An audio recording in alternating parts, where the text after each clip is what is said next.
हरे कृष्णा, जय श्री राम। सभी को सादर प्रणाम। श्री वाल्मीकि रामायण सत्र संख्या 103 में सभी भक्तों का स्वागत है। हम सभी यहाँ पर अयोध्या कांड अध्याय संख्या 13 आज के सत्र में श्रवण करने जा रहे हैं। तो यह क्रम जो श्रवण और पठन का है वह कैकेयी द्वारा मांगे गए 2 वरदानों को महाराज दशरथ द्वारा विचारशीलता से पुनर्विचार करने के लिए जो अत्यंत हमारी आध्यात्मिक यात्रा का कठिनतम क्षण होता है उसमें गिना जा सकता है। कैकेयी सुनने और समझने के लिए तैयार नहीं है और महाराज दशरथ उन्हें तर्कों के द्वारा बताने का प्रयत्न कर रहे हैं कि इसमें किसी का सुख नहीं है। जब कैकेयी के सभी प्रकार के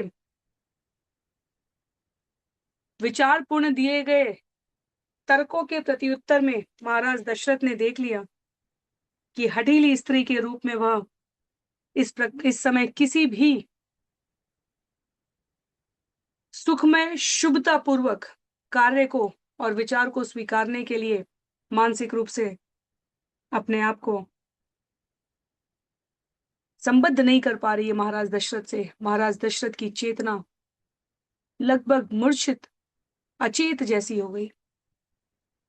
जैसे कोई रोगी किसी वस्तु को छूना चाहे और घिसट घिसट कर दुर्बलता के कारण वहां न पहुंच पाए, उसी तरह अनाथ की भांति विलाप करते हुए लिखते हैं वाल्मीकि मुनि महाराज दशरथ मर्यादा का उल्लंघन करने वाली कैकेयी के फैलाए हुए दोनों चरणों को छूना चाहते थे, पर उनको न पाकर वह बीच में ही मूर्छित हो गए।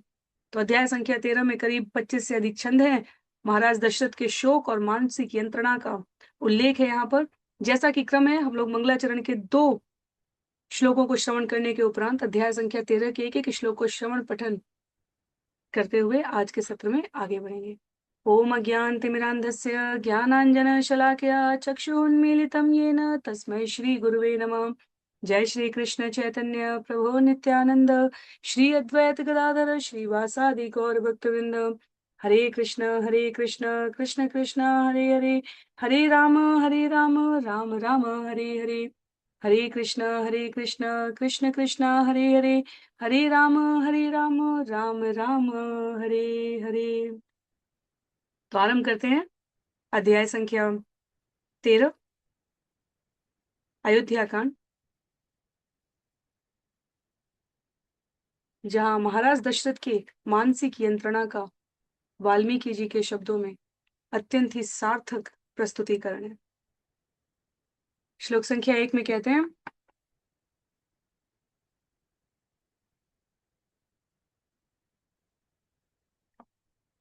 अत दर्ह महाराजं शयानं ततोचितं ययातिम् इव पुण्यांते देवलोकात् परिच्युतम्।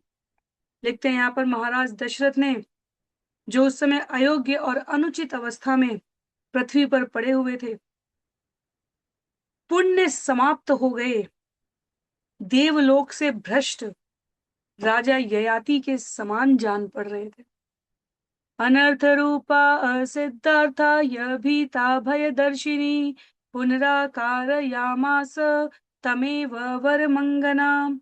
और उनकी वैसी अवस्था देखकर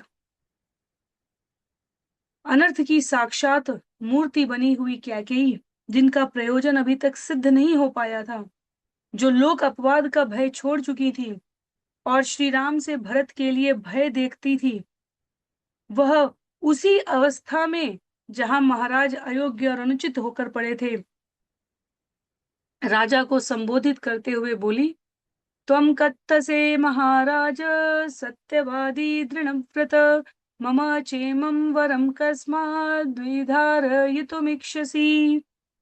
आप तो बड़ी बड़ी बातें किया करते थे, सत्यवादी और दृढ़ प्रतिज्ञ बनने की।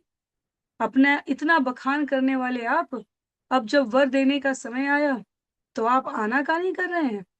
हे महाराज, यह कहाँ की बात हुई? तो ये कैकेयी वचन कह रही है महाराज दशरथ को। कहते हैं, एवं उक्तस्तु कैकेय्या राजा दशरथस्तदा प्रत्युवाच ततः क्रुद्धो मुहुर्मुहुः विहलन्निव।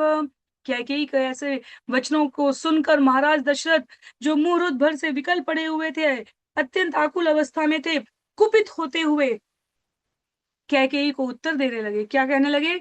मृते मृते मयि गते रामे वनम मनुज पुंगवे हंत नारे ममा मित्रे सकामा सुखिनः भव।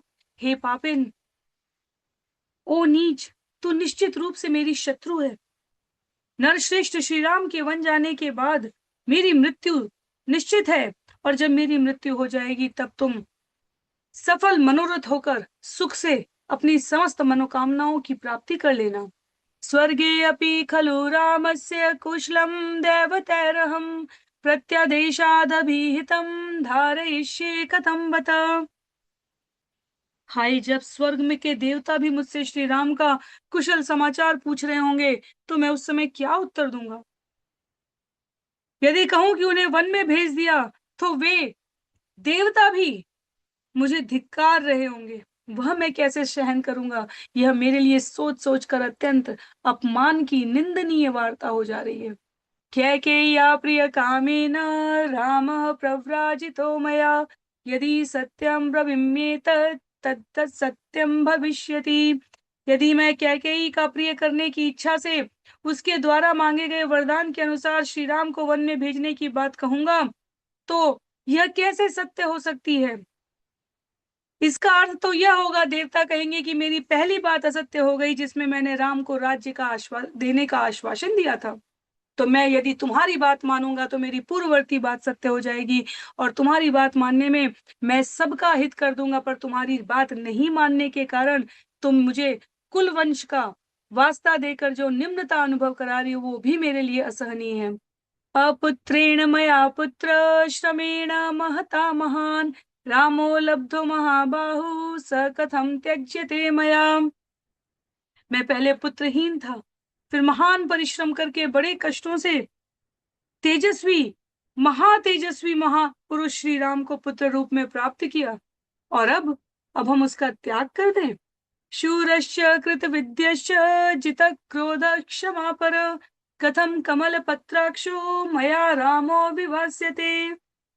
शूर, विद्वान, क्रोध को जीतने वाले, क्षमा परायण उन कमल नयन श्री राम को कैसे देश निकाला? रामो विवास्यते, निकलने की बात कर दूं, जो सभी प्रकार के सद्गुणों से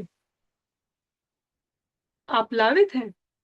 कथम इंदीवर श्याम दीर्घबाहुम महाबलम अभिरामम अहम रामम प्रेषयिष्यामि दंडकान। जिनकी अंग कांति नील कमल के समान श्याम है, जिनकी लंबी विशाल भुजाएं हैं, जिनका बल महान है, उन नयनाभिराम श्री राम को दंडक वन में भेज दूं? सुखानाममुचितस्यैव दुखे अनुचितस्य च दुखम नामानुपश्येयम कथम रामस्य धीमतः।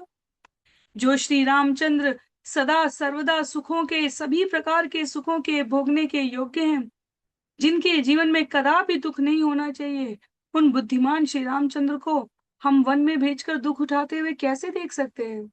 यदि दुःखं कृत्पद्य मम संक्रमणं भवेत् अदुःखार्हस्य रामस्य ततः सुखम् अवाप्नुयाम्।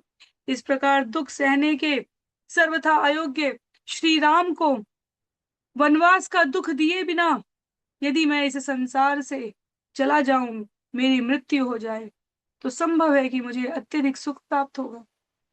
नृशंसे पाप संकल्पे रामं सत्य पराक्रमं किं विप्रियेण कैकेयी प्रियं योजयसे मम।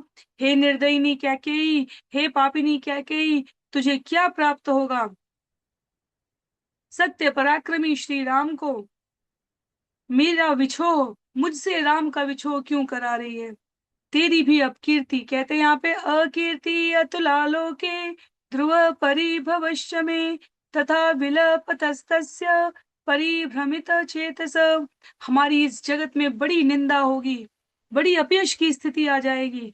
यह सोच सोचकर महाराज दशरथ का चित्त आकुल व्याकुल हो उठा। विलाप करते रहे महाराज, यह सोच सोच कर कहकर कि श्री रामचंद्र को किस लिए हमसे वन में भिजवाती है। अस्तम अभ्यागत मत्सूर्यो रजनी चाभ्यवर्तत सत्रियामा तथार्तस्य चंद्रमंडल मंडिता। और इसी प्रकार विचार करते हुए संध्या हो गई, सूर्य अस्तांचल की ओर चले गए। लिखते हैं यहाँ पर आचार्य, प्रदोष काल आ पहुंचा।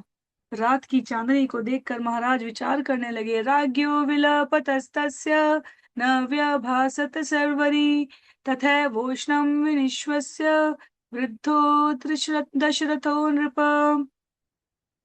3 पहरों वाली रात यद्यपि चंद्रमंडल की चारु चंद्रिका से आलोकित हो रही थी, पर उस समय भी आर्त होकर विलाप कर रहे राजा दशरथ के लिए प्रकाश या उल्लास जैसी कोई बात न थी। लिखते हैं यहाँ पर, विनिश्वस्व वृद्धो दशरथो नृप। महाराज दशरथ आर्त विलाप किए जा रहे थे। विललापार्तवत् दुःखम गगनासक्त लोचन न प्रभातम तवेक्षामि निशे नक्षत्र भूषणे। अत्यंत दुखिया की तरह बूढ़े राजा निरंतर गर्म सांस उच्छ्वास लेते हुए आकाश की ओर दृष्टि लगाए विलाप करते हुए नक्षत्र मालाओं से अलंकृत कल्याणमयी रात्रि देवी से प्रार्थना कर रहे हैं। कह रहे हैं, हे देवी, मैं हाथ जोड़ता हूं, मुझ पर दया करो। मैं नहीं चाहता कि कल प्रभात काल हो। हे नक्षत्रों से भूषित निशे, हमें कल का प्रभात काल नहीं चाहिए। क्रियतां मे दया भद्रे रचितोऽयं मयाञ्जलि अथवा गम्यतां शीघ्रं नाहमिच्छामि निघृणाम्। उस निर्दयी और क्रूर कैकेयी को मैं नहीं देखना चाहता। हे भद्रे, दया करो, शीघ्र समाप्त मत होना, यह प्रभात काल ना आए, क्योंकि अत्यधिक भारी संकट आ चुका है। नृशंसां कैकेयी द्रष्टुं यत्कृते व्यसनं महत् एवं उक्त्वा ततो राजा कैकेयी संयतांजलि। एक और महाराज रात्रि से हाथ जोड़कर करबद्ध प्रार्थना कर रहे हैं कि मैं कैकेयी का मुख नहीं देखना चाहता, और दूसरी ओर राजधर्म के ज्ञाता दशरथ ने पुनः हाथ जोड़कर कैकेयी को मनाने का, प्रसन्न करने का विचार किया। कहते हैं, प्रसादयामास पुनः कैकेयीं चेदमब्रवीत् साधुवृत्तस्य दीनस्य त्वद्गतस्य गतायुष। हम धर्मात्मा दीन तेरे शरण आए हुए कुछ ही दिन और जीने की अभिलाषा रखने वाले, क्योंकि गतायु है, हम वृद्ध हो चुके हैं। हे कल्याणमयी देवी, हम पर कृपा करो। अनुनय विनय कर रहे हैं महाराज पुनः। प्रसाद क्रियतां देवी भद्रे राज्ञो विशेषते शून्येन खलु शुश्रोणी मयेदम समुदायतम। हे भद्रे, हे सुंदर कटी प्रदेश वाली कैकेयी नंदिनी, मैंने जो यह श्री राम को राज्य देने की बात कही है, वह किसी एकांत घर में नहीं कही है, भरी सभा में राम के राज्याभिषेक की घोषणा की है। और अब यदि यह पूरी नहीं हुई तो जगत बड़ी निंदा करेगा, बड़ा परिहास करेगा। कृपया हमारे ऊपर कृपा करो। भली भांति सभासदों द्वारा मेरा उपहास न हो, तू तो अत्यंत सहृदयी है। कुरु साधु प्रसादम में बाले सहृदया हसी प्रसीद देवी रामो में त्वदत्तम जाज्यम अव्ययम लभताम वसितापांगे यश परम वाप्नुहि। हे रसज्ञा, हे देवी, हे नेत्र प्रांत प्रिय कजरारे नेत्रों वाली, श्री राम तेरे ही दिए हुए राज्य को, अक्षय राज्य को प्राप्त करे, तुझे यश की प्राप्ति हो। हे कैकेयी, भली भांति कृपा करके मेरे ऊपर यह क्या करो, मेरे इस अनुरोध को स्वीकार करो। मम रामस्य लोकस्य गुरुणां भरतस्य च प्रियम एतत् कुरु श्रोणी कुरु चारु मुखे क्षणे। हमको ही नहीं, रामचंद्र, भरत और बड़े बड़े लोगों को, यहाँ तक कि समस्त संसार को बड़ी प्रसन्नता होगी यदि, हे सुमुखी, हे सुलोचनी, मेरे इस प्रस्ताव को तुम स्वीकार कर लो, इसे पूर्ण कर दो। राम का राज्याभिषेक होने दो, हे चारुमुखी। विशुद्ध भाव से ही दुष्ट भावा ताम्रे क्षणस्याश्रुकलस्य राज्ञ श्रुत्वा विचित्रं करुणं विलापं भर्तृर्निशंसा चकार वाक्यम। देखते हैं यहाँ पर आचार्य शुद्ध हृदय महाराज दशरथ दीन होकर विलाप कर रहे हैं। आंसू भरे उनके नेत्र लाल हो गए हैं दोनों।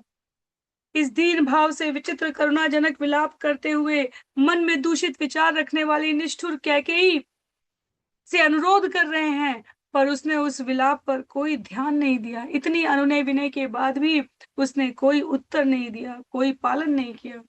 ततः स राजा पुनरेव मूर्छिता प्रियां दुष्टां प्रतिकूल भाषिणीं समीक्ष्य पुत्रस्य विवासनं प्रति शितो विसंज्ञो निपपात दुःखिता।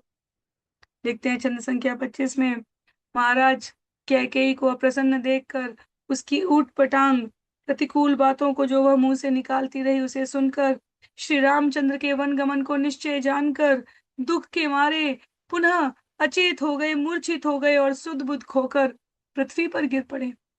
इति वराग्यो व्यथितस्य सा निशा जगामं घोरं श्वसतो मनस्विना विबोध्यमानः प्रतिबोधनं तथा निवारयामास स राजसत्तमम्। इस प्रकार के कष्ट में व्यथित होकर भयंकर उच्छ्वास लेते हुए मनस्वी राजा दशरथ की वह रात्रि व्यतीत हो गई। प्रातःकाल राजा को जगाने के लिए मंगल वाद्य, मंगल गान, मनोहर वाद्यों का स्वर सुनाई देने लगा, पर महाराज ने जाकर तत्काल वह सब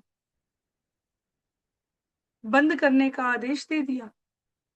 महाराज को जगाने के लिए जिन वाद्य यंत्रों का मंगल गान का प्रयोग किया गया, महाराज ने उसको बजाते हुए बंद कराने का आदेश दे दिया, सब कुछ वहीं पर रोकने को कह दिया।